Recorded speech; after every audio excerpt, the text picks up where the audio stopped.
Shalom, shalom. Selamat sore, selamat pagi, selamat malam teman-teman Bang Joel dimanapun berada. Puji Tuhan kalau Bang Joel bisa bersama dengan kalian pada kesempatan sore hari ini guys. Ya, itu semua karena kemurahan Tuhan, karena penyertaan Tuhan di dalam kehidupan kita. Oke teman-teman ya, jadi dunia perdebatan ini semakin mantap jiwa ya. Apalagi kalau ada Edis TV ini, waduh, rasanya sangat-sangat istimewa ya. Edis TV ini memang dia punya apa namanya itu kekuatan ya. Bagaimana dia bisa membuat lawannya itu tak bisa berbicara guys ya. Karena data-data yang Edis kemukakan itu sangat valid guys, valid ya. Oke, kita langsung aja simak ya bagaimana keseruan debat pada kesempatan kali ini ya. Oke, kita langsung simak ya guys ya. Bentar ya, yuk kita dengerin ya. Oke, kita dengerin ya teman-teman ya. Pernah saya kan memang jujur Bang, saya kemarin Islam kan, jadi saya pernah ngetes masuk ke ibadah rumah gereja kan, memang gereja HKBP Bang.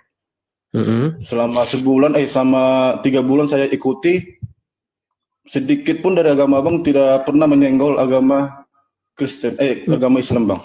Ya karena nggak laku Bang. Kalau di gereja ngomongin Islam ya bubar jemaatnya. Enggak Bang, maksudnya gini Bang, kebanyakan kan kalau kami kan banyak nyindir Bang.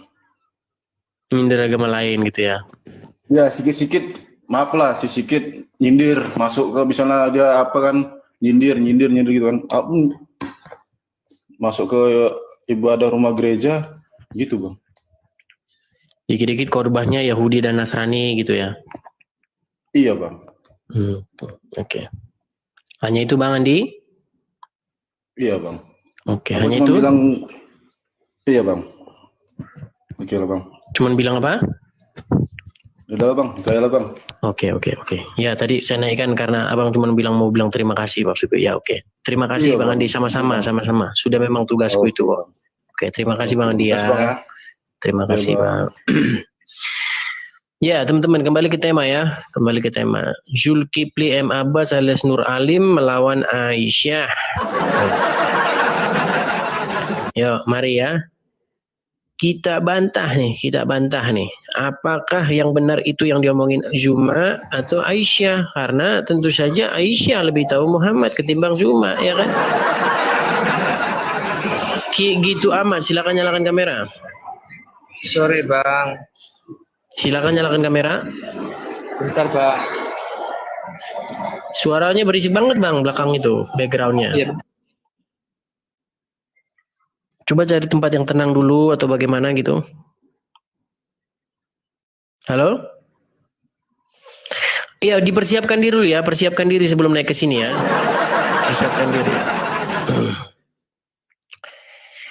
Ya, teman-teman sekalian ya, sekali lagi ya saya umumkan ya, bahwasanya si Zuma ini sudah saya datangi ke channelnya. Sudah sempat dinaikkan tadi teman-teman. Tetapi apa? Tetap saja dia tidak berani, 1 lawan 1 tidak berani. Yang ada malah hostnya itu nge-mute saya terus. Mute terus, dibisukan terus ya mic saya. Sehingga pada akhirnya memang kita dapatkan kesimpulan bahwa mereka tidak berani. Ya. Saya tahu itu posisi, Sengaja saya datangi, sengaja itu supaya apa? Supaya sudah 1 kali itu. Artinya 1 kali itu bagi saya untuk naik ke room muslim. Karena apa? Karena mereka tidak berani. Ya, tidak berani dengan saya. Oke. Kita naikkan lagi. Ini gitu amat masih mau naik lagi nih.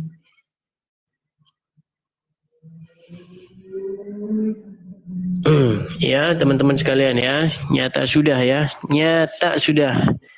Nur Alim alias Zuma tak ubahnya hanyalah seorang penakut. Ya, tidak berani 1 lawan 1 dengan mic terbuka. Kalau ada kugiling teman-teman, kulibas.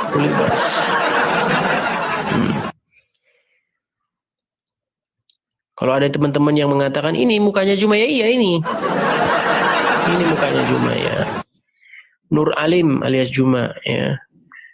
Ada itu di videonya Bang Rudi sang debater itu ya, ada. Yang jelas yang dia masih di kayak kebun-kebun itu masih ada.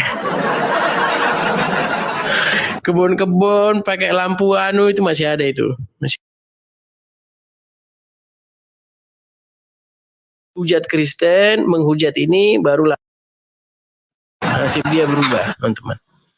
Halo. بابا يا قلب الجولة يا قلب ما بتسمع لا بيحكي ماما الله يعزك يا خال Aduh. بالجولة Gimana cara mutusnya ini kok tadi kesambung sendiri sebentar teman-teman ya. بالجولة بالجولة Katanya akibat bahwa Islam itu rahmatan lil alamin. Tetapi kita lihat di TikTok nih, ya kita prihatin sebagai sesama manusia, kita prihatin. Ya, katanya Islam sebagai rahmatan lil alamin, tapi kenapa orang-orang dari Syria, Timur Tengah itu pergi ke negeri-negeri apa? Negeri-negeri kafir. Mereka mencari bantuan. Ya. Jadi itulah teman-teman fakta yang ada ya teman-teman ya. Seperti itu. Oke, kita naikkan lagi.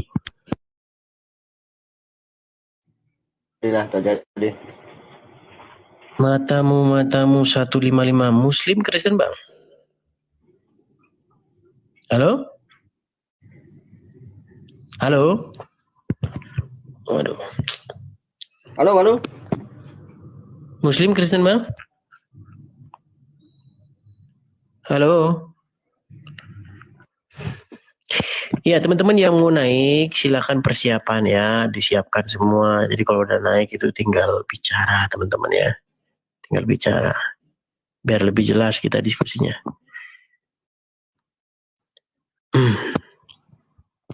Kita hari ini sedang membahas mengenai perkataan Nur Alim atau alias Aisyah alias Juma. Kita akan pertentangkan perkataannya itu dengan perkataan Aisyah. Manakah yang benar di antara keduanya? Apakah Nur Alim alias Juma atau Aisyah? Kita tunggu pemirsa, kita tunggu ya para penjilat Juma atau yang menabi-nabikan Juma untuk datang ke sini. Aduh, silakan. Saya kasih lo kesempatan kalian, yo datanglah. Kenapa kalian takut? Undang ke sini kalian takut, ku datangi kalian takut. Gimana? Bisanya cuma ngomong-ngomongin aja. Ada orangnya nggak berani ngomong-ngomongin. Sungguh kalian orang-orang yang nekat. halo Bang. Oke, Bang Hari, Muslim Kristen Bang? Oke, Islam saya udah baca tadi itu. Baca apa? Jadi antara perkataan Bang Zuma dengan Aisyah ya. Gitu. Coba suara anak kecilnya dianu dulu Bang. Coba kalau diskusi, coba lingkungan sekitarnya biar nggak mengganggu gitu Bang. Carilah tempat yang enak. Jangan diskusi ada suara-suara berisik gitu loh. Silakan. Nah gini, kita harus mengetahui ya kedudukan manusia di dalam Islam. Itu kan. Yang pertama, itu pun siapapun manusianya ya. Yang pertama di dalam Islam itu yang diutamakan adalah wasabiqunal awwalun.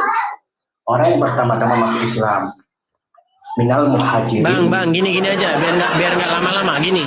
Benar nggak bahwa Aisyah ngomong gitu?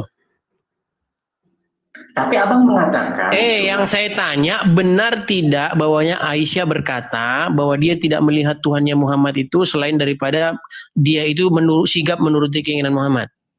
Aisyah itu cemburu kepada Muhammad. Benar tidak? Saya tanya, benar tidak yang dia omong itu? Benar atau tidak? Iya benar, itu benar. Sudah, kalau benar sudah. Nah, sekarang pertanyaan saya, kau lebih kenal Allah atau Aisyah lebih kenal Allah? Aisyah jelas. Aisyah, berarti apa tugasnya lain Allah selain daripada itu menurut Aisyah? Aisyah itu cemburu. Yang saya tanya, apa tugas Allah selain daripada cepat menuruti keinginan Muhammad? Abang tuh nggak paham. Di dalam hadis itu Aisyah mengatakan demi Allah bahwa dia tidak melihat Tuhannya Muhammad itu kecuali sigap menuruti keinginannya. Pertanyaan saya kepada kamu, berarti Aisyah pernah lihat nggak selain daripada itu? Gini bang. Gini. Gimana kamu ini? Kamu kok malah bela-belain Zuma daripada kamu belain Aisyah? Yang pertama, Aisyah itu cemburu. Mau kau salah-salahin Aisyah sekarang? Mau kau salah-salahin? Itu cara berpikirnya gitu. Jadi mau kau salah-salahin Aisyah? Sekarang mau kau salah-salahin Aisyah? Itu bukan salah atau benar, itu masalah. Mulai saja kamu. Sedangkan Aisyah saja dia tidak melihat Tuhannya Muhammad selain daripada sigap menuruti keinginan Muhammad. Kok kau mau cerita yang lain? Gimana? Mau kau salahin Aisyah? Itu tuh dalam konteks, lihatlah bab itu. Tahu saya ketika itu Aisyah merasa cemburu akibat perempuan-perempuan yang menyerahkan dirinya kepada Muhammad. Sudah? Ya, nah, lalu dia berkata, demi Allah. Dia berkata demi Allah di situ, bukan demi Zuma. Demi Allah. Artinya kalau demi Allah dia bercanda nggak? Bercanda atau main-main di situ? Ya serius. Ya serius. Nah, demi Allah bahwa aku tidak melihat Tuhanmu, Tuhannya Muhammad, kecuali sigap menuruti keinginanmu. Berarti selain daripada itu ada nggak dilihat Aisyah? Selain dari itu menuruti keinginan Muhammad? Tentu tidak semuanya. Itu udah dibilang saya tidak melihat kecuali. Kau bisa bahasa Indonesia nggak? Aduh. Abang bisa memahami itu rasa. Kalau ku bilang, dengar. Kalau ku bilang sama kamu, dengar. Lagi emosi, dengar. Kalau ku bilang sama kamu, aku tidak melihat hari selain daripada berjenggot. Berarti pernah tidak kulihat hari tidak berjenggot? Ini perasaan bukan fisik. Sebentar. Kalau ku bilang, aku tidak pernah melihat hari selain dari berjenggot. Berarti pernah nggak selain daripada berjenggot? Abang coba saya balik pertanyaan ya. Udah. Sulit kau nggak bisa pakai waras. Waras dulu.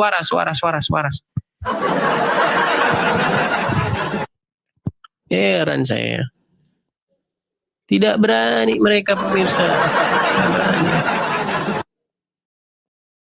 Ya. Mereka lebih senang ngomongin saya di belakang.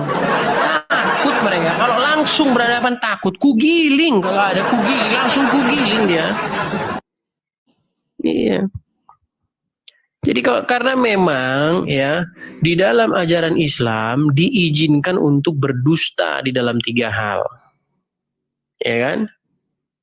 Jadi teman-teman jangan heran. Karena memang boleh. Di dalam ajaran agama Islam itu berdusta dalam 3 hal.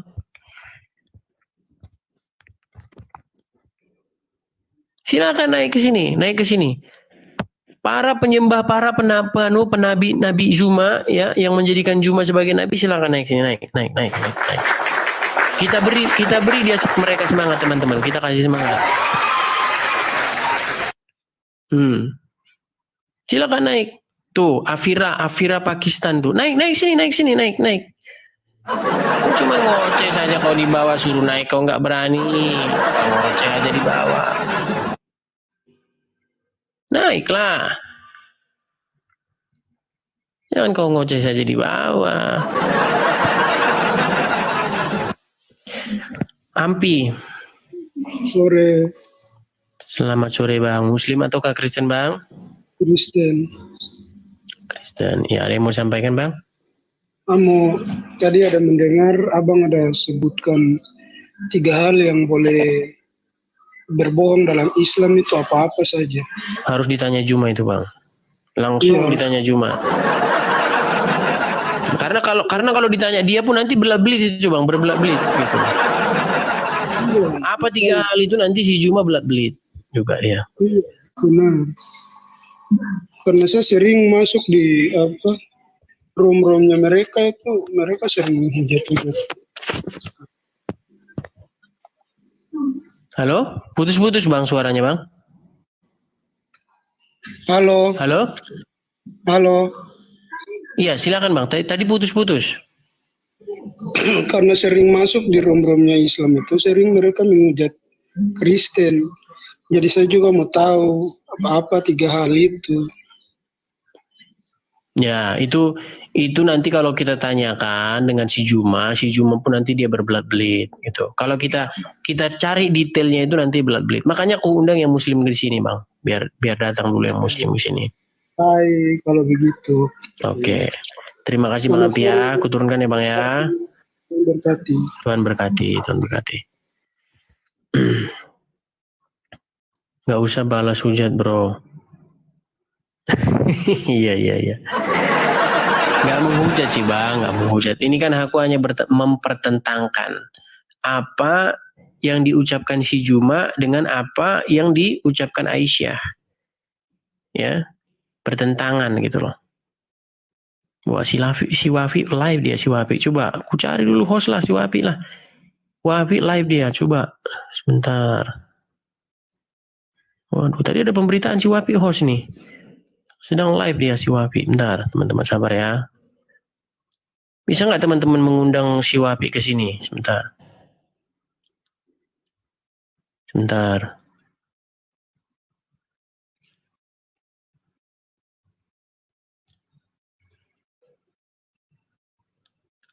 Gimana caranya nih?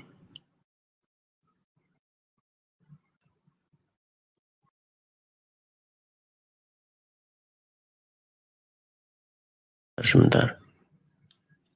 Gimana? Oh ya, terima. Loh, tadi muncul. Mana nih? Waduh, kok hilang? Sebentar. Gimana caranya ya teman-teman ya? Waduh, sebentar. Tadi dia nongol loh. Tapi kok nggak bisa? Sabar ya teman-teman ya. Biar saya ajak dulu dia berduet dulu. Wafi Naja.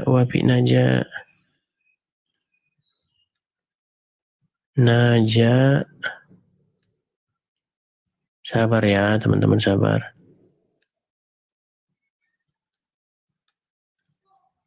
Gimana caranya biar saya bisa live sama dia? Waduh, gimana caranya nih? You can only cause with friends or people you may know. Iya, harusnya bisa ini. Naja Media. Oh, offline. Ini nyala kok dia.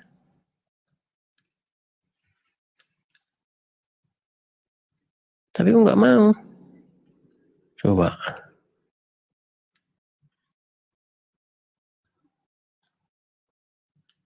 Sebentar. Sabar ya teman-teman ya.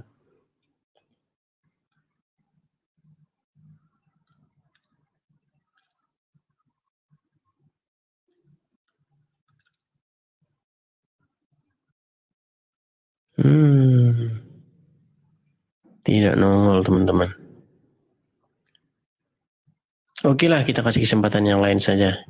Kita beri kesempatan yang lain. Ada Olala Shop. Oke.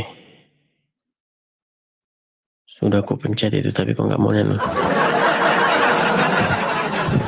Olala Shop sudah aku pencet, tapi kok slow respon. Oke, sudah naik dia. Olala Shop. Muslim atau Kristen Bang? Silakan nyalakan kamera. Anda sudah bisa nyalakan kamera. Muslim Bang. Ya, silakan nyalakan kamera.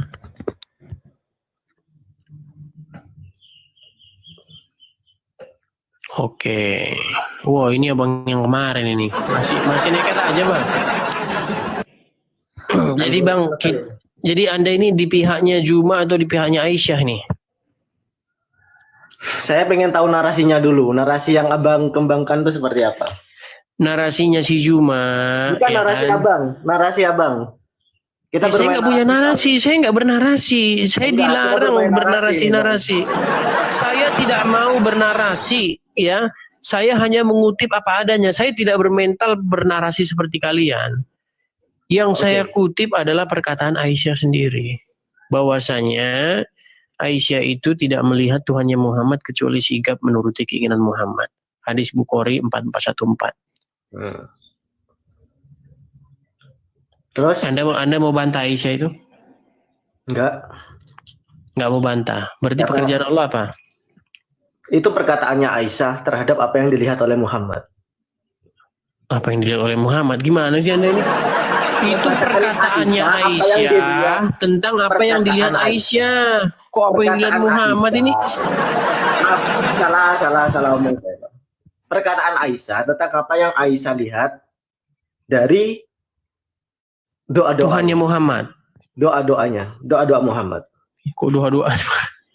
Bukan doa ya. Doanya Muhammad sih. Aisyah tidak melihat bahwa Tuhannya Muhammad itu selain daripada cepat menuruti keinginan Muhammad. Betul? Betul. Berarti selain daripada itu Aisyah melihat tidak? Enggak. Oke, berarti yang dilihat dia hanya permintaan Muhammad dan doa-doa Nabi Muhammad. Bukan yang dilihat dia hanya Allah itu sigap menuruti keinginan Muhammad. Terus tujuan narasinya kemana, Bang? Pertanyaan saya begini, kenapa kalian tega mengikuti Tuhan yang kerjanya mengikuti keinginan Muhammad? Tega mengikuti? Ya iyalah, tuh sekarang saya tanya, apa kerjanya Tuhannya Muhammad menurutnya Aisyah? Peran Tuhannya Muhammad menurut Aisyah apa? Jadi Muhammad diutus. Wah, ini. Saya nggak tanya Muhammad diutus, yang saya tanya apa peran Allah atau peran Tuhannya Muhammad di mata Aisyah? Itu narasi itu kembalinya itu. Kok narasi sih? Saya heran loh dengan kalian. Kalian itu kepala itu dibenturin kemana sih kok kayak gini mikirnya? Enggak. Abang mencoba menarasikan suatu pernyataan dengan sempit. Maka dari itu namanya narasi. Dengan Bang. Sempit? Terlalu sempit abang menarasikan sesuatu. Akhirnya gini, Bang. Aisyah itu sebentar. Aisyah itu siapa? Aisyah itu? Aisyah istri Nabi Istrinya Muhammad. Sudahlah pasti dia tahu tentang kelakuan Tuhannya Muhammad, betul? Tidak tahu lah, Bang. Apa yang kok tidak tahu? Gimana sih Anda itu? Dia tidak tahu lah, Bang. Menurut Anda Aisyah nggak kenal sama Allah? Dia nggak mengenal Allah? Dia kenal Allah. Nah, dia mengenal Allah. Oke, apa yang dikenal Aisyah tentang Allah ini? Apa yang diajarkan oleh Muhammad tentang Tuhannya? Itu yang dikenal. Aku tidak melihat Tuhanmu kecuali cepat menuruti keinginanmu. Karena aku tidak melihat utusannya dan orang paling dicintai dari hambanya. Ini malah ngomongin Muhammad. Saya ngomongin Tuhannya Muhammad yang di sudut pandangnya Aisyah. Dari sudut pandangnya Aisyah itu kita mengerucut ke sudut pandang Aisyah. Berarti betul. Gimana sih kamu itu? Kalau sudut pandang kamu ngapain nggak laku? Orang kamu aja nggak pernah ketemu Allah kok, nggak pernah menyaksikan Allah mendapat wahyu, nggak pernah menyaksikan Muhammad dapat wahyu. Pernah bertemu Allah? Nggak pernah juga, Bang. Setidaknya dia tahu tentang Rasulnya yang kepadanya diturunkan wahyu. Betul? Terus? Apa pendapat Aisyah tentang Allah itu? Apa? Pendapat Aisyah bahwa Nabi Muhammad ketika meminta sesuatu, tuh kan. dituruti. Makanya kau jangan pelintir-pelintir itu loh. Dengarkan. Aku tidak melihat Robmu. Aku tidak melihat Robmu kecuali sigap menuruti keinginanmu. Berarti Aisyah pernah melihat Robnya Muhammad selain daripada itu enggak? Apa narasi kok gak tuh kan. Coba gambarkan narasimu dulu, Bang, biar aku paham. Soalnya kau yang nggak paham sudah aku gambarkan narasi pun kau nggak nyambung. Loh, terlalu sempit kau, Bang. Oke, dengarkan gini. Aku tidak melihat istrimu kecuali mencintaimu. Saya tidak melihat istrimu kecuali mencintaimu. Berarti saya pernah lihat istrimu tidak mencintaimu nggak? Nah, itu kan cara dijawab dulu. Dengarkan. tidak kudapati istrimu selain daripada mencintaimu. Berarti istrimu pernah nggak saya lihat tidak mencintaimu? Tidak pernah. Tidak pernah.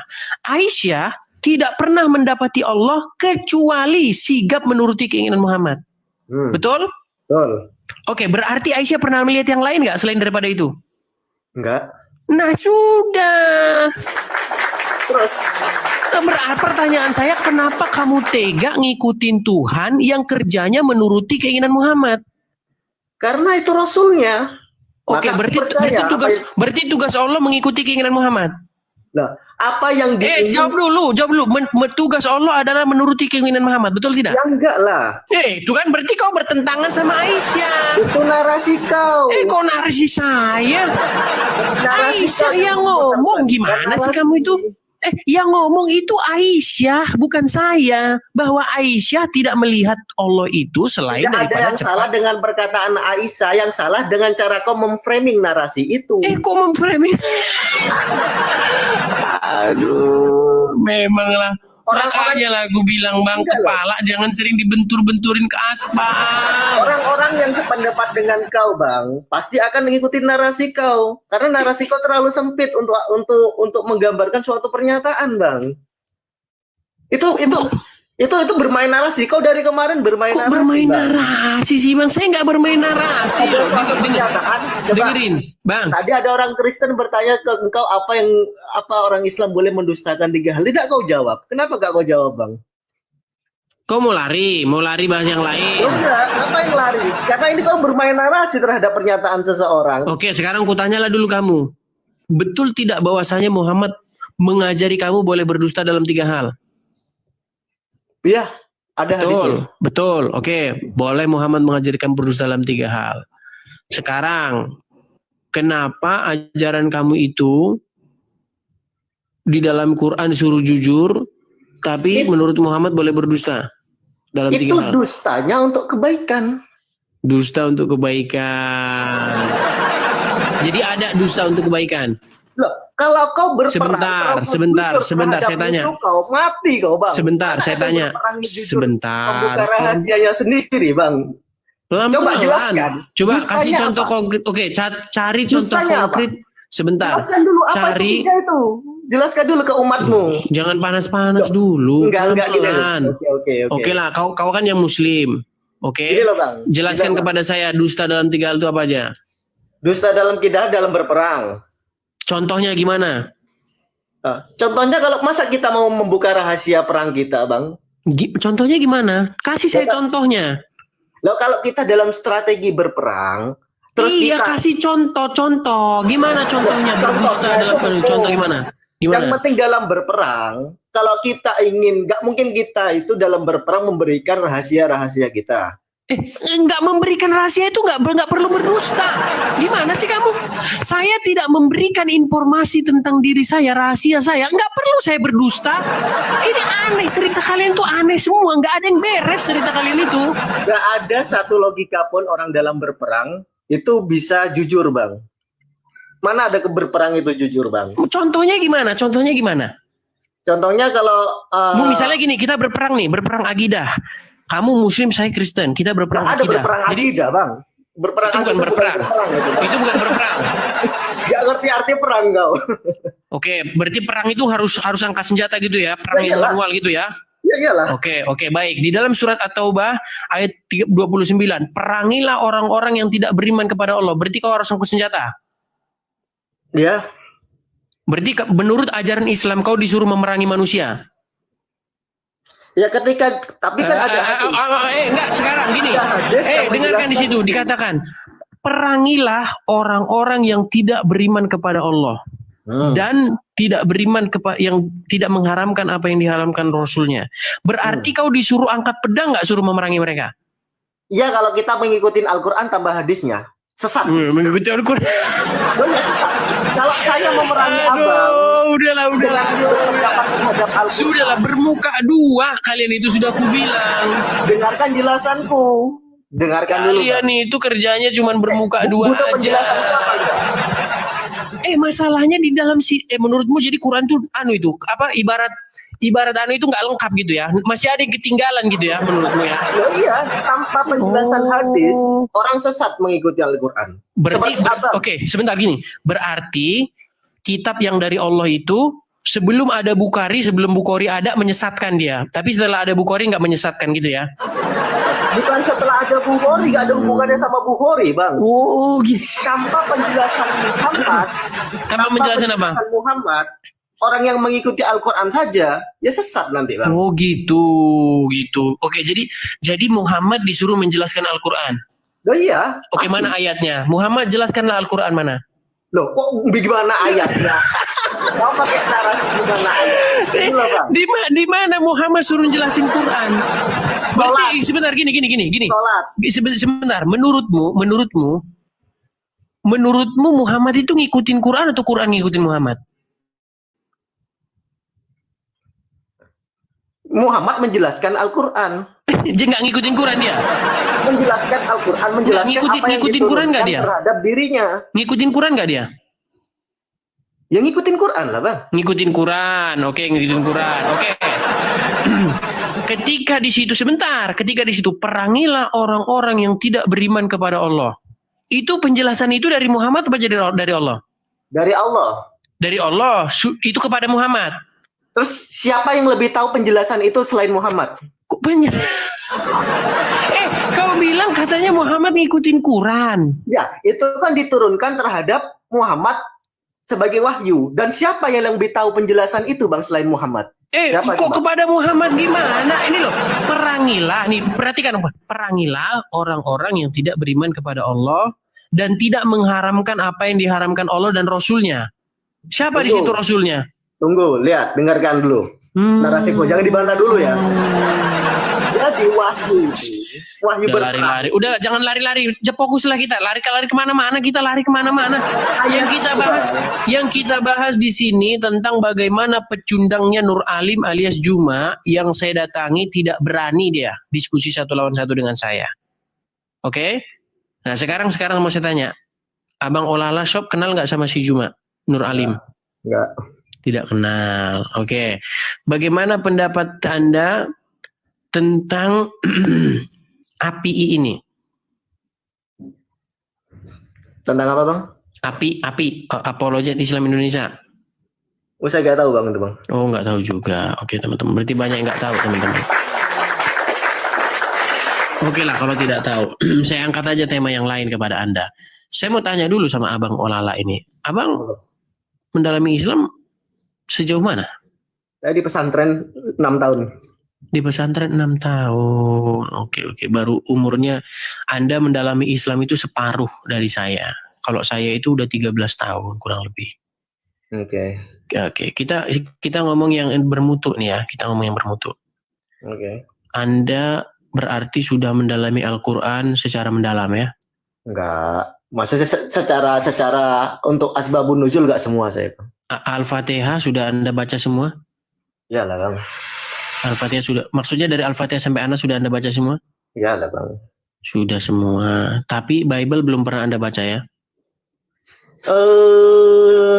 Sebagian saya baca karena di forum debat sih. Di forum debat. Oke. Tapi intinya Anda belum pernah membaca Bible, tapi Anda sudah membaca Quran ya? Ya, betul. Berarti Anda belum pernah berpikir gitu, tidak pernah terbersit dalam pikiran Anda bahwa Al-Quran itu mendompleng Bible itu nggak pernah terbersit dalam pikiran Anda gitu ya? Enggak. Nggak pernah, oke. Saya mau kasih contoh kepada Anda nih. Kita bahas yang agak bermutu dikit nih, ya, yang bermutu dikit nih. Sebentar. Oke. Ini kita mau membahas tentang Al-Quran nih. Di dalam Al-Quran, ketika Anda baca Quran, siapa penulis Quran ketika Anda membaca Al-Quran? Sahabat. Di Quran surat berapa? Ya ada di Al-Quran surat berapa? Penulis sebagai buku lah. Tuh kan. Coba ulangi pertanyaan saya. Ulangi pertanyaan saya, Bang. Ulangi pertanyaan saya. Siapa penulis Quran? Salah. Pertanyaan saya begini, ketika Anda membaca Al-Quran, di dalam Al-Quran tersebut siapa penulis Al-Quran? Nggak ada. Nggak ada. Berarti jatuh dari langit. Yang nggak diturunkan melalui wahyu kepada Muhammad. Iya, terus yang nulis siapa di situ? Di dalam Quran itu tertulis siapa yang nulis? Nggak ada. Berarti menurut Quran nggak jelas siapa penulisnya? Emang nggak ditulis? Iya, nggak jelas berarti penulisnya siapa? Hmm. Oke, tidak jelas. Oke, sekarang gini. Anda tahu tidak bahwasanya Muhammad itu dituduh mempelajari Al-Quran dari orang asing atau orang ajam? Ya pernah. Oke. Sekarang gini Bang, bagaimana kita membuktikan tuduhan itu benar atau tidak benar? Kalau menurut keimananku, kan aku juga harus mempertanyakan keimananku juga Bang. Jadi aku orangnya terbuka Bang. Ketika ada abang ingin memberikan pemahaman di dalam sudut pandang Kristen atau sudut pandang ateisme, bahkan saya terbuka Bang. Oke, jadi gini Bang, ketahui ya Bang ya, bahwa ketahui ya bahwa saya itu mempelajari Al-Quran itu udah cukup lama. Oke. Bacaan-bacaan saya itu sudah bacaan-bacaan tingkat doktoral. Buku yang paling saya suka yang membahas Al-Quran itu yang berjudul The Syro-Aramaic Reading of Quran. Ya. Nah, di dalam buku itu dan juga kajian yang saya dalami itu sama, kesimpulannya sama. Jadi pada waktu itu orang-orang di zaman Muhammad menuduh bahwa Muhammad itu membuat-buat Al-Quran atau mengarang-ngarang Al-Quran dari orang-orang asing. Sepakat? Ya, ada. Oke, itu tercatat di dalam surat An-Nahl ayat 103. Lalu apa jawaban Al-Quran untuk membantah tuduhan itu? Buatlah satu ayat yang serupa dengan salah. Ini makanya Anda makanya 6 tahun belum bisa. 6 tahun belum bisa. Satu surat yang serupa Bukan, salah. Coba buka surat An-Nahl 103. Apakah bunyinya kayak gitu? Buatlah satu surat yang serupa dengannya. Tidak, Bang, tidak itu. Bukan itu. Coba buka dulu surat An-Nahl ayat 103.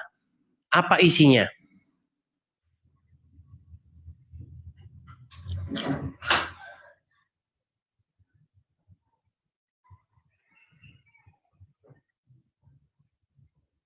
Kita mau dengar nih. Kita mau dengar sesuatu yang beda nih. Anda 6 tahun sudah saya anggap lah, walaupun masih junior saya, masih nggak apa-apa lah ini. Saya hanya diskusi. Dan sesungguhnya kami mengetahui bahwa mereka berkata, sesungguhnya Al-Quran itu hanya diajarkan oleh seorang manusia kepadanya, Muhammad. Bahasa orang yang mereka tuduhkan bahwa Muhammad belajar kepadanya adalah bahasa ajam. Padahal ini Al-Quran ada Arab yang jelas. Oke. Jadi, ketika orang-orang menuduh bahwa Muhammad belajar kepada seseorang, Al-Quran memberikan jawaban dengan kata-kata, bagaimana kamu tuduh bahwa Muhammad belajar Quran kepadanya, sedangkan dia itu orang ajam, sedangkan Al-Quran ini bahasa Arab yang jelas. Sudah? Sudah. Sepakat? Ya. Oke. Jadi Al-Quran membuat klaim bahwasanya bahasa Al-Quran itu bahasa lisanun Arabian mubin. Bahasa Arab yang jelas. Kalau sampai terbukti bahwa di dalam Al-Quran terdapat bahasa-bahasa yang nggak jelas, berarti benar nggak tuduhan orang-orang? Nggak ada. Iya, makanya sebelum bukti ada atau enggak, gini dulu. Logikanya kita bangun dulu ya. Premisnya kita bangun. Premis satu ya. Orang-orang menuduh Muhammad mempelajari Al-Quran dari orang ajam. Kita terangin dulu nih untuk orang-orang awam yang nggak tahu apa itu orang ajam. Orang ajam itu adalah orang-orang asing yang tinggal di Jazirah Arab. Yang bahasa Arabnya pun nggak lancar.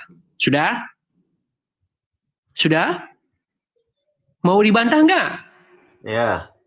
Nggak sepakat atau tidak? Jangan nanti di jalan dibantah. Kalau nggak tahu pelajari dulu. Selain Arab, Bang. Iya, orang ajam itu adalah orang-orang asing yang dia itu tinggal di situ sebagai pendatang. Ya. Contoh nih, saya tinggal di Bali misalnya, ada orang Australia, dia nggak bahasa Indonesia nggak lancar dia, nah itu orang ajam itu yang disebut sebagai orang ajam, paham? Ya, oke. Orang asing. Nah, orang-orang di zaman Muhammad itu dulu menuduh Muhammad tuh belajar dari mereka, orang-orang asing yang tinggal di situ, sudah? Nah, lalu apa jawaban Quran? Quran menjawab begini, bagaimana kamu tuduh Muhammad ini belajar dari mereka, sedang mereka itu berbahasa ajam, sedang Al-Quran ini bahasa Arab yang jelas. Terus? Sudah? Premisnya sudah? Nah sekarang begini, kalau sampai terbukti bahwa di dalam Al-Quran terdapat bahasa-bahasa Arab yang bahkan orang Arab sendiri nggak ngerti. Bunyi ayat itu maksudnya apa, orang Arab nggak ngerti. Menurut Anda tuduhan itu menjadi benar nggak? Tergantung buktinya, tergantung orang Arabnya. Nih Bang, biar Abang saya kasih tahu. Ini kuncinya, biar Abang saya tahu rahasianya. Premisnya benar, tapi ketika ditunjukkan ke dalam faktanya itu gak masuk, Bang. Gini aja Bang ya. Nih Bang, aku kasih contoh yang paling sederhana. Abang padahal ngaku pondok loh. Abang ngaku pondok 6 tahun. Aku rasa aku ngomong sama orang yang akademis nih. Ya. Dengerin Bang. Ada orang-orang asing tinggal di Bali. Sudah? Iya, premisnya tahu saya, Bang. Sebentar, biar aku kasih tahu nih. Ada orang-orang asing tinggal di Bali.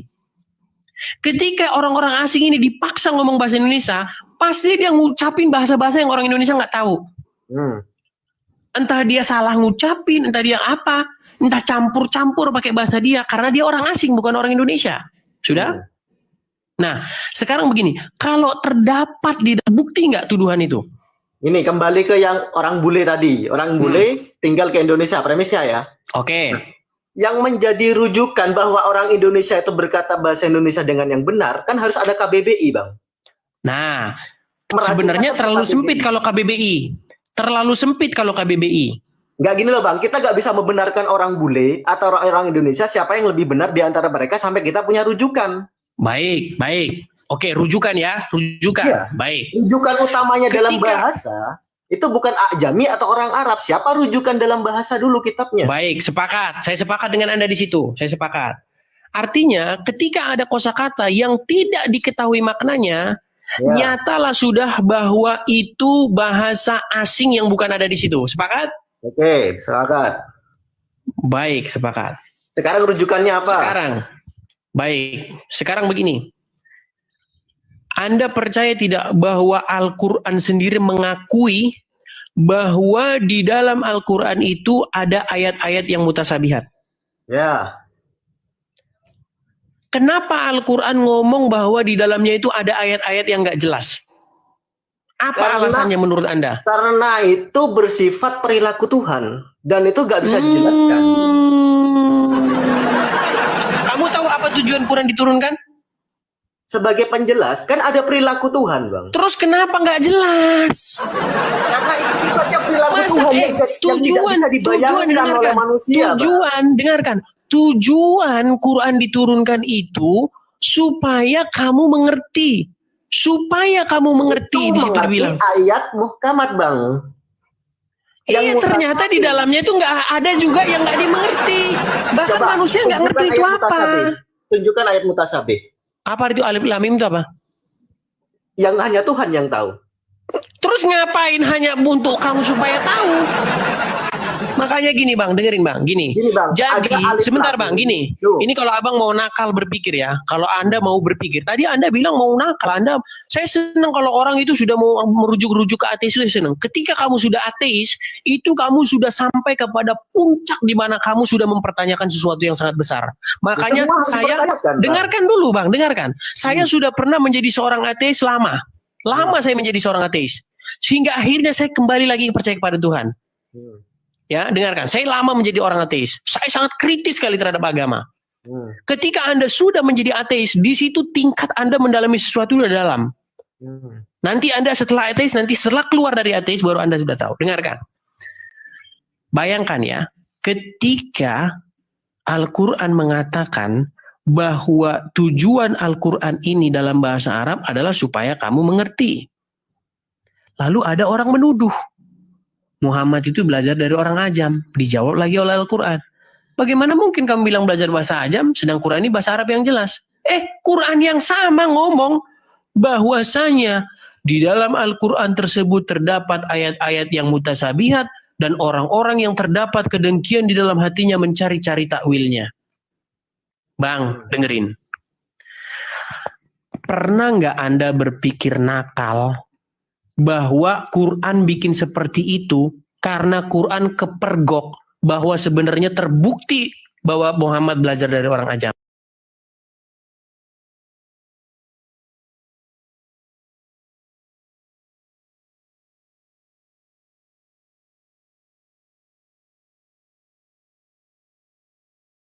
Masih masuk, Bang.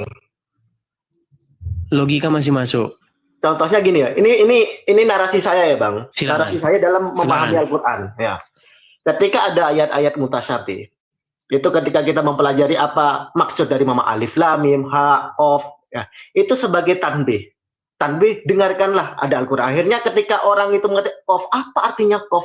Akhirnya mereka mendengarkan Al-Quran. Itu sebagian tafsir dari ayat-ayat.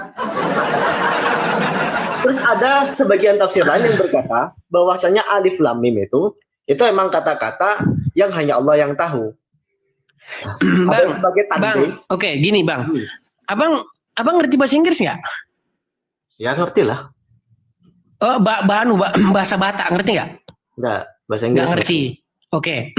Kalau ada tulisan bahasa Batak nih Bang, ada tulisan bahasa Batak ya. Terus saya bikin begini. Ketika Anda baca, Anda nggak paham kan?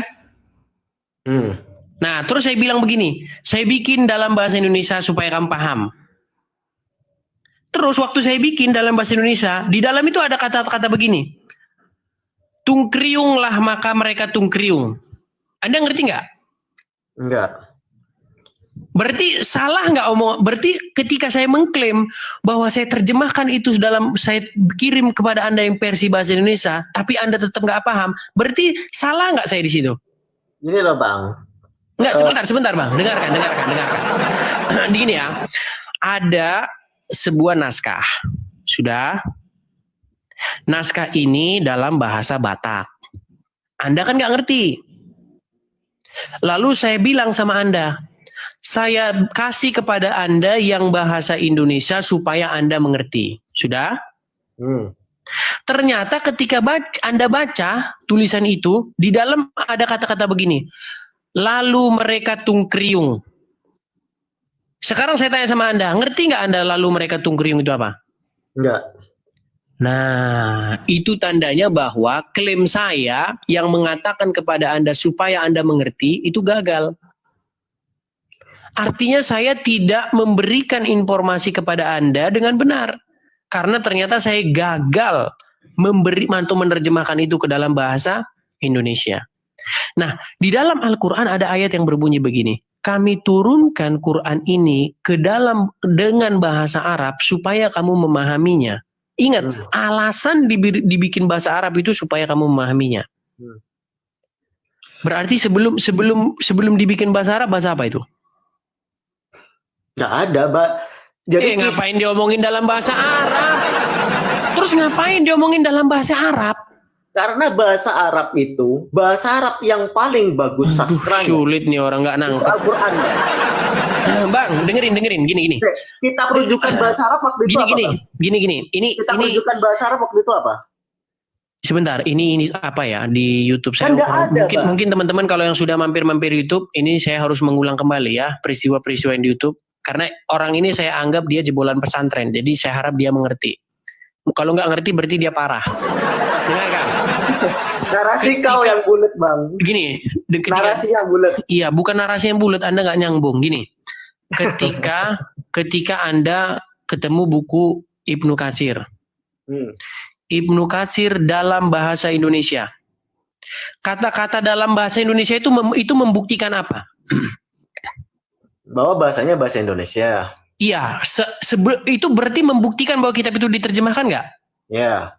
Nah, Quran ini diturunkan kepada kamu dalam bahasa Arab. Kata-kata dalam bahasa Arab itu membuktikan bahwa tadinya itu bukan bahasa Arab nggak? Enggak, bukan seperti terus itu. Terus ngapain dibikin dalam bahasa Arab? Bukan seperti itu narasinya. Terus gini, dalam rangka apa? Sebentar, dalam rangka apa saya memberitahu kamu bahwa Quran itu bahasa Arab?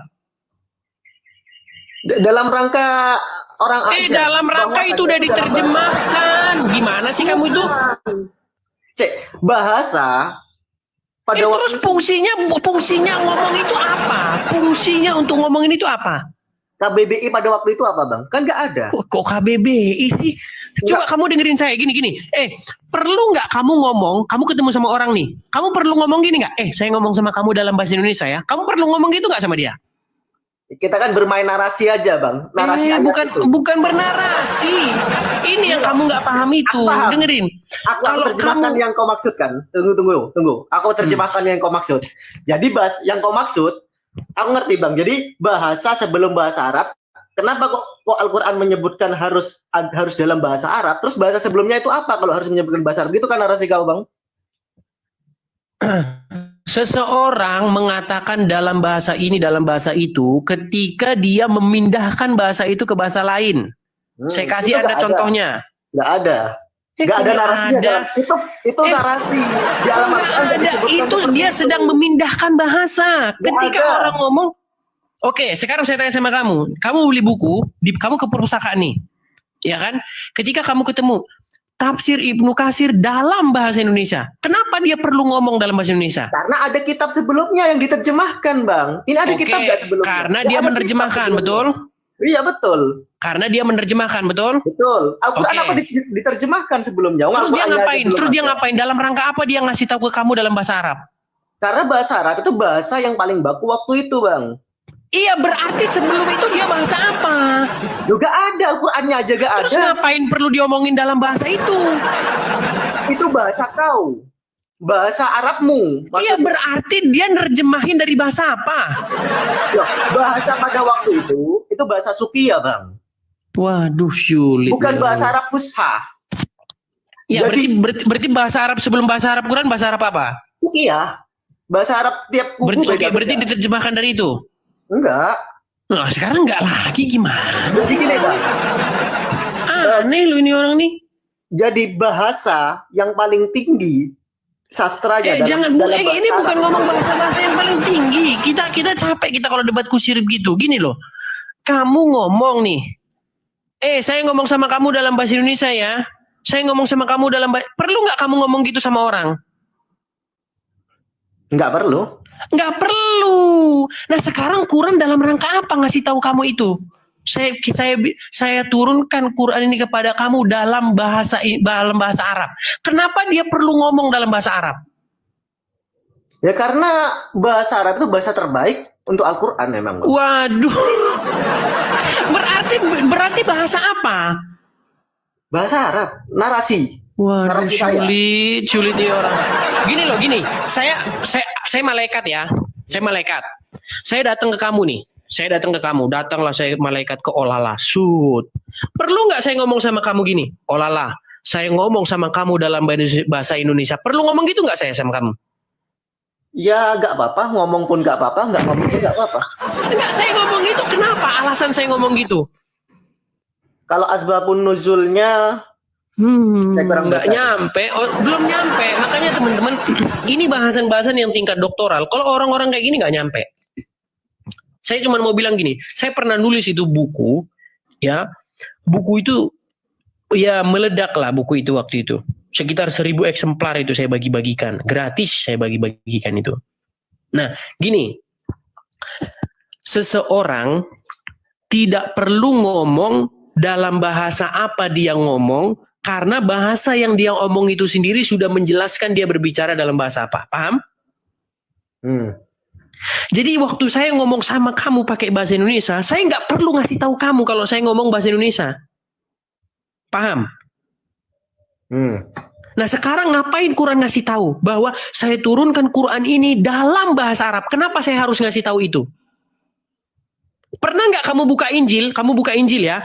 Pernah nggak Injil itu ngomong, Injil ini dalam bahasa Yunani atau Injil ini saya buat dalam bahasa Yunani? Pernah nggak ngomong gitu? Nggak pernah, karena tulisan itu sendiri sudah menjelaskan kepada pembacanya dalam bahasa apa tulisan itu berbicara. Nah, ketika kamu ngasih tahu, saya tulis dalam bahasa ini, berarti kamu lagi menerjemahkan dari sebelum bahasa itu ditulis. Nangkep nggak? Pikiran kamu? Nangkep nggak? Nangkep? Ya. Sekarang udah nangkep? Ya, tunggu bentar. Saya lagi baca asbabun nuzulnya, Bang. Kamu seorang akademis, rujukannya asbabul nuzul. Ketawa orang-orang dokter ngelihat kamu tuh ketawa. Kim di situ. Muhammad ngerti nggak itu apa itu? Ayat berapa, Bang? Coba buka Quran surat Al-Kahfi. Ayat yang ke-8. Terima kasih teman-teman yang kasih gift-nya. Makasih teman-teman.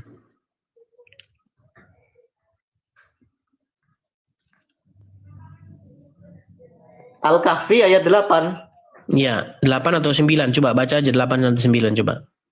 Nggak ada 8, Bang. Hah? Nggak ada. Ayat 8 nggak ada, Rokim. 9, coba 9. Am hasibta anna ashabal kahfi war rokimi kanu min ayatina ajabah. Oke, apa di situ arti rokim? Apakah engkau mengira hasibta anna ashabal kahfi bahasanya India Megwa dan rokim? Bang, jangan berbisik-bisik, jangan ngomong yang jelas, jangan tutupi sesuatu, baca yang jelas. Apakah engkau mengira bahwa orang yang mendiami gua dan yang mempunyai rokim itu termasuk tanda-tanda kebesaran? Bahasa apa itu? Coba bahasa apa itu yang mendiami rokim itu bahasa apa itu? Apakah kamu mengira bahwa orang-orang yang mendiami gua dan rokim apa itu? Bahasa apa itu? Ar-rokim artinya di sini nama anjing, Bang. Jadi orang yang mendiami gua dan mendiami anjing? Yang enggak anjing yang dibawa oleh Ashabul Kahfi. Iya, coba dimasukkan itu ke kalimat, coba. Apakah engkau mengira bahwa orang-orang yang mendiami gua dan rokim sendiri itu namanya anjingnya yang bersama Ashabul Kahfi? Orang-orang yang mendiami gua dan mendiami anjing. Dan yang bersama, dan yang mempunyai mana kata bersama di situ? Mana kata bersama? Warokim dan bersama. Dan kok bersama? Dan itu artinya dan. Warokim dan rokim itu kalau kita bahasa Indonesianya itu. Kau gak belajar nahwu soalnya. Lari kau ke nahwu. Bang, gak usah lah. Bang, dengerin. Yang ngomong sama saya itu udah orang Arab langsung. Gak usah Bang cerita. Orang Arab langsung yang ngomong sama saya. Dia gak ngerti. Dia ngomong gini. Dengarkan Bang, omongannya dia. Saya jujur. Kok bodoh? Gak semua orang Arab pinter bahasa Arab, Bang. Gak semua orang Arab. Mau saya undang dia. Anda mau ngomong bahasa Arab sama dia? Oke, undang aja. Undang aja. Anda. Abang bisa bahasa Arab? Beda jam saya sama dia. Beda Abang jam. bisa bahasa Arab gak? Saya nggak pernah mengklaim saya bisa bahasa Arab. Bang, dengarkan. Di situ, coba kita terjemahkan satu-satu. Ayo, kita mulai satu-satu. Nah. Ayo. Oke. Am hasibta. Apakah terjemahkan? Bang, sebentar. Terjemahkan. Apakah engkau mengira? Hasiba itu fi'lul madhi. Oke, apakah engkau mengira? Terus. Apakah engkau telah mengira? Anna, bahwasannya. Ashab itu teman. Tapi kalau disambungkan dengan kahfi itu khobarnya ashabul kahfi. Orang-orang yang mendiami gua. Dan bersama orang-orang yang mendiami gua. Siapa orangnya itu? Itu anjing. Anjing. Termasuk bahwasanya mereka termasuk min ayatina dari ayat-ayat. Oke. Apa bahasa Arabnya anjing? Sebentar, apa bahasa Arabnya anjing?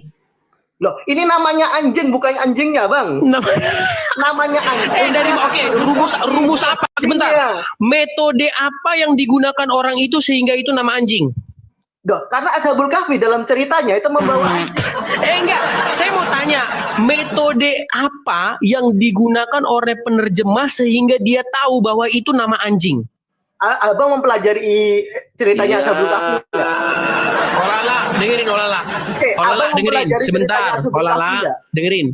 Olala, saya minta kamu jangan kamu membodohi dirimu sendiri. Jangan kamu menipu dirimu sendiri. Abang menarasikan membodohi Olala, orang. Olala, dengarkan. Kalau kamu mengatakan itu nama anjing, ya, coba lihat tafsir yang lain. Apa di situ? Tafsir yang lain mengatakan apa? Anjingnya Ashabul Kahfi, Rokim. Iya, tafsir yang lain apa tafsir yang lain?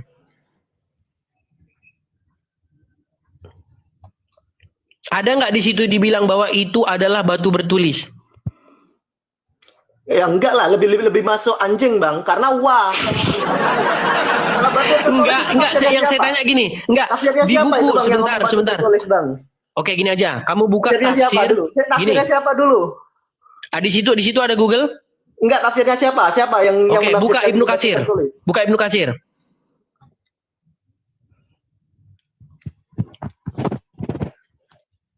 Nekat kamu bilang itu hanya nama anjing.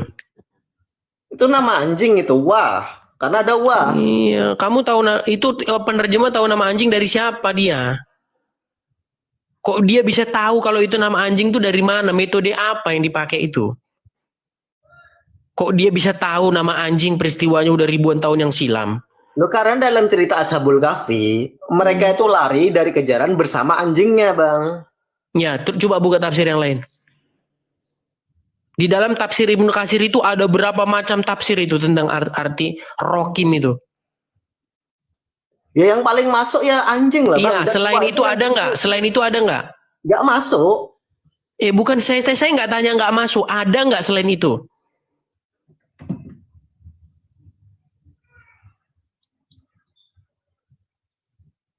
Ada. Apa di situ disebutkan? Nama sebuah kitab. Nama sebuah kitab. Yang satu nama sebuah anjing. Bayangkan, nama kitab, nama anjing, terus satu lagi apa? Yang bukan satu lagi, ada 40 tafsir itu di situ. Apa aja di situ?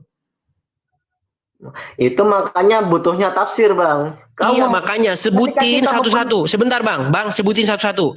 Nama kitab sudah ya. 1, 2 nama anjing, 3 nama sebuah lembah. Nama lembah, 3, 4 sebuah kampung. Nama kampung, 5 nama bukit. Nama bukit, 6 udah. Oke, 6 aja lah, nggak usah banyak-banyak nanti tambah pusing. Coba gini, sekarang saya tanya, metode apa yang dia pakai sehingga itu menjadi nama lembah? Metode apa yang dipakai sehingga itu nama kitab? Metode apa yang dipakai sehingga itu nama anjing? Metode apa yang dipakai sehingga itu nama lembah? Coba, apa metodenya? Kalau metode sejarahnya, udahlah bang Olala, gini bang. Abang kalau memang orang akademis, kita bicara akademis. Loh, itu tafsir bang. Jadi dalam tafsir intinya gini bang. Intinya apapun. Ya. Masalah kita percaya yang abang mana? Juga bisa kok bilang. Abang juga bisa bang. Abang juga bisa bilang itu nama koreng juga bisa. Kalau cuman itu. Iya makanya begini. Yang saya tanya, metode yang digunakan untuk menerjemahkan bahwa itu adalah nama lembah itu apa?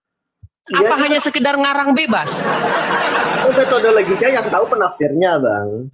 Ini makanya saya kasih tahu sama bang. Gini, orang Arab tidak akan mungkin menerka-nerka kosakata yang jelas-jelas itu bahasa Arab. Orang Indonesia tidak akan mungkin menerka-nerka arti sebuah kata kalau itu memang sebuah bahasa Indonesia. Saya kasih Anda contoh, ya. Ketika Anda beli koran Sindo hari ini, Anda baca itu di situ, tidak ada satupun di situ kosakata yang orang tidak tahu apa artinya. Makanya di dalam Bible tertulis begini, nih ya. Ini saya bukakan ayat dalam Bible.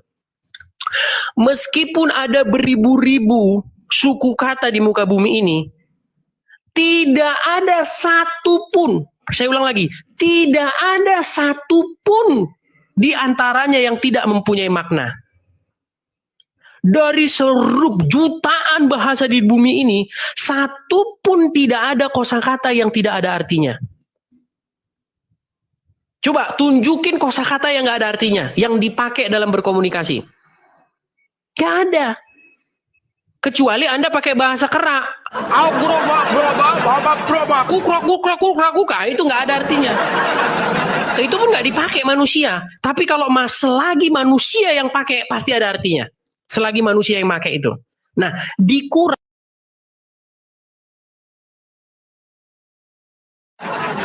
apa buktinya? Ar-Rakim. Apa buktinya bahwa nggak ada manusia yang tahu? Semua ditafsir-tafsir. Ada yang bilang itu nama anjing lah, ada yang bilang itu batu bertulis lah, ada yang bilang itu nama lembah lah, banyak berjubel di situ tafsirannya. Makanya Bang, saya cuma mau bilang satu Bang, bahwa dulu Muhammad itu memang udah dituduh Bang, dia itu belajar Quran dari orang asing. Makanya ketika diterjemahin, makanya ketika jadi barang itu, orang Arab banyak yang nggak ngerti artinya. Itu bukan cuma satu Bang, bukan cuma satu. Dan ulama-ulama mengakui bahwa ada kosakata asing di dalam Al-Quran. Ada ulama-ulama yang mengaku itu. Masih kau mau datang besok? Jadi dalam ayat-ayat dalam tafsir Al-Quran itu Bang, jadi siapa yang kita percayai itu tergantung imannya kita masing-masing. Nah, masalah penafsir ingin menafsirkan suatu ayat yang tidak jelas, karena ayat itu tidak jelas artinya maka ditafsirkan Bang. Dan metodologi penafsirannya itu menurut tiap-tiap penafsir itu beda-beda Bang. Masalah siapa yang kita percayai dan apa kata itu yang kita percaya itu imannya masing-masing Bang.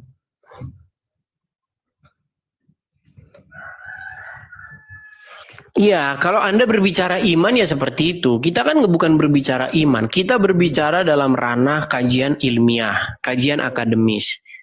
Ya, yang kita di sini tidak usah memperdulikan iman. Gitu loh. Kalau dalam dunia akademis itu nggak usah mikirin iman.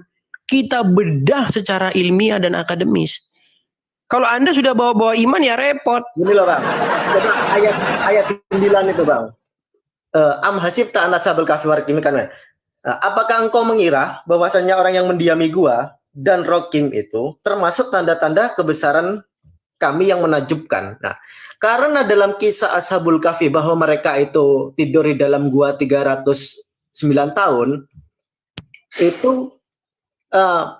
termasuk tanda-tanda yang menakjubkan. Apa yang menakjubkan? Tidurnya mereka selama ratusan tahun. Siapa? Bang, kita nggak bahas itu. Yang kita bahas kata Rokim itu loh, Bang. Rokim. Di situ itu sudah menunjukkan bahwa ayat setelahnya atau ayat di situ yang menakjubkan. Aduh, nggak nangkep nih orang ini. Bang, kita itu membahas apakah Al-Quran mengandung bahasa-bahasa asing seperti yang dituduhkan orang kepada Muhammad bahwa Muhammad belajar Quran dari orang asing. Paham? Nama orang Bang itu gak ada tafsirannya zaman nama itu. Orang sih? Nama anjing. Kok nama anjing sih? Kalau nama anjing, dengerin Bang, dengerin ya. Gak ada Bang orang menamai sesuatu. Dengerin Bang, dengerin saya. Saya main-main ke Bali nih misalnya, sudah? Ketika saya main-main ke Bali, ya, saya dapat buku puisi. Nah, diceklah sama orang, dibacalah buku puisi saya ini. Orang waktu baca mengkerut, dahinya itu mengkerut. Dia ngomong gini, ini punya kamu? Iya. Ini benar kamu yang bikin sendiri? Iya. Kamu orang mana? Asli Indonesia? Asli Bang. Tapi kok ada kata-kata begini, ada Alsfrong, from Frank, Bruce. Ini apa ini? Oh, itu adalah keajaiban. Saya bisa ngarang itu, saya karang begini, bahwa di dalam kitab itu ada ayat-ayat yang samar, hanya Tuhan yang mengerti maknanya. Gampang Bang, gampang. Oke, saya kasih contoh Bang. Kalau cuman ngibulin orang tuh gampang Bang. Pakai Tuhan itu gampang sekali orang ngibulin orang. Gitu loh. Dulu, Bang. Jadi gini, yang mau saya bilang begini ya, gini. Ketika Anda baca Quran tuh ngomong gini, saya turunkan Quran ini ke dalam bahasa Arab supaya kamu mengerti. Tujuannya itu supaya kamu mengerti. Ternyata setelah banyak orang baca, banyak orang nggak mengerti, muncul ayat Ali Imran ayat 7. Bahwa di dalam Quran tersebut ada ayat-ayat yang mutasabihat. Mutasabihat itu artinya tidak jelas, yang hanya Allah yang mengerti maknanya. Loh, kemarin ngomong diturunkan supaya orang mengerti, sekarang dibilang hanya Allah yang mengerti maknanya. Maksudnya gimana? Kau kontradiksi mengambil ayat. Waduh, ini memang debat tersatu ini kebanyakan makan micin guys. Jadi apa yang diomongkan Edis, dia tuh nggak jawab tapi justru muter-muter terus ya teman-teman ya. Jadi kita lihatlah kualitas mereka itu jauh lah ya dengan Edis TV kawan-kawan. Dia bicara soal data dan fakta yang ada, si debater malah justru ngomong mencurigai Edis ini kamuflase lah, kontradiksi lah, apa nuduh tok isinya itu. Oke deh teman-teman, terima kasih ya sudah menyaksikan siarannya Bang Joel pada kesempatan sore hari ini. Terus dukung channel ini teman-teman dengan cara like, subscribe, dan share video ini supaya video ini bermanfaat bagi banyak orang. Kita ketemu lagi dalam video selanjutnya. Salam bagi Bang Joel. Tuhan memberkati kita. God bless you guys.